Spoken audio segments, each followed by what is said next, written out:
उत्तर प्रदेश में हो रहे उपचुनाव को लेकर भारतीय जनता पार्टी जैसा कि रामपुर में इतिहास दोहराया और आजमगढ़ में उसके बाद अन्य जो आज 3 चुनाव हो रहे हैं वहां भी अपना इतिहास दोहराने की तैयारी में है। लेकिन चाचा और भतीजे एक हो गए हैं। क्या रहेगा मैनपुरी में?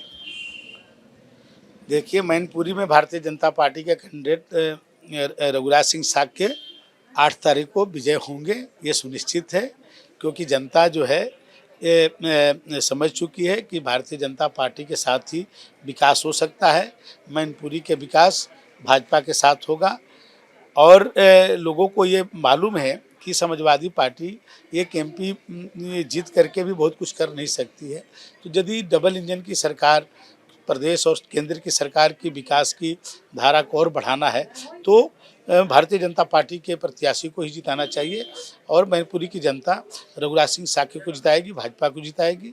मोदी जी और योगी जी का जो कार्य है उसके आधार पर मैनपुरी में भारतीय जनता पार्टी जीतेगी। शिवपाल और अखिलेश का एक होना कितना फायदेमंद है?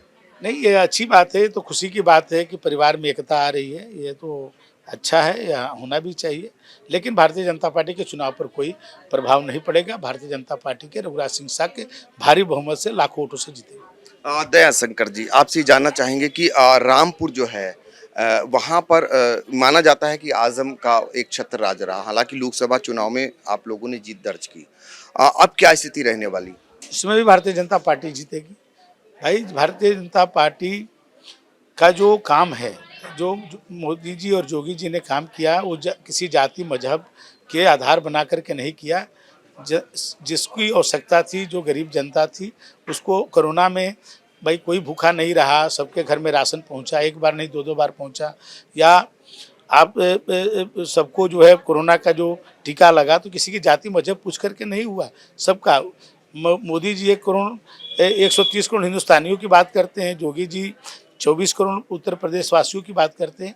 तो जनता का जो काम हुआ है वो उसके आधार पर भारतीय जनता पार्टी जीतेगी। खतौली में रालोद और सपा के गठबंधन को कैसे आप मात देंगे? देखिए, पहले भी सपा लोकदल एक होकर के चुनाव लड़े थे, तब भी हम वहाँ जीते थे खतौली में और फिर जीते।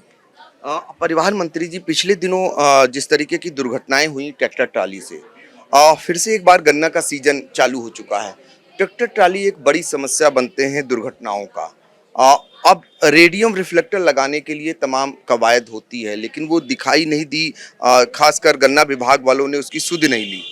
नहीं, हम हमारे आरटीओ विभाग को सख्ती से हम लोगों ने कहा है कि हर गाड़ी में रिफ्लेक्टिव लगना चाहिए। और दूसरा भाई किसान का जो अपने कृषि कार्य हेतु इसको जो ज़्यादा उपयोग करते हैं ट्रैक्टर का, हम लोगों ने यात्री और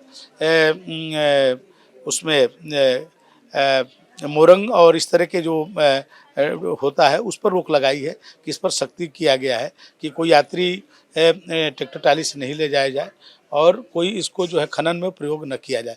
बाकी वो किसान अपने सेवाएं उसे ले सकता है। परिवहन विभाग आने वाले दिनों में क्या जनता के लिए कुछ खास करने जा रहा है? देखिए, अभी हमने 1150 बसें खरीदी है। हमने जो है ऑनलाइन जो है ड्राइविंग लाइसेंस जो लर्निंग लाइसेंस 100% किया है। जो परमानेंट लाइसेंस के लिए भी हम जो है ऑटोमेटिक ट्रैक बना रहे हैं। अभी अपने बसों को बेड़ा को भी बढ़ा रहे हैं, 1150 बसें लिए हैं और अभी अनुबंधित बसें हम कर रहे हैं। जो अभी तक केवल हमारे रोडवेज की मोनोपोली जहाँ बसें चलती थी उसको भी हम प्राइवेट के लिए ओपन कर रहे हैं। तो बाकी बहुत अभी हमने रोडवेज के जो हमारे डिपोज हैं उनको पीपीपी मॉडल पर हवाई अड्डा की तरह बनाने जा रहे हैं। अभी हमारे 23 से बस अड्डों का भी टेंडर होने जा रहा है। तो बहुत सारे बदलाव हम ला रहे हैं। तो ये है प्रदेश सरकार के परिवहन मंत्री दया शंकर सिंह, जो सीतापुर पहुंचे हुए हैं और उपचुनाव को लेकर भी कहा है कि जैसे पूर्व में भारतीय जनता पार्टी ने फतेह किया है, इस चुनाव में भी भारतीय जनता पार्टी को ही जीत मिलेगी। सीतापुर से एबीपी गंगा के लिए पंकज सिंह गौर।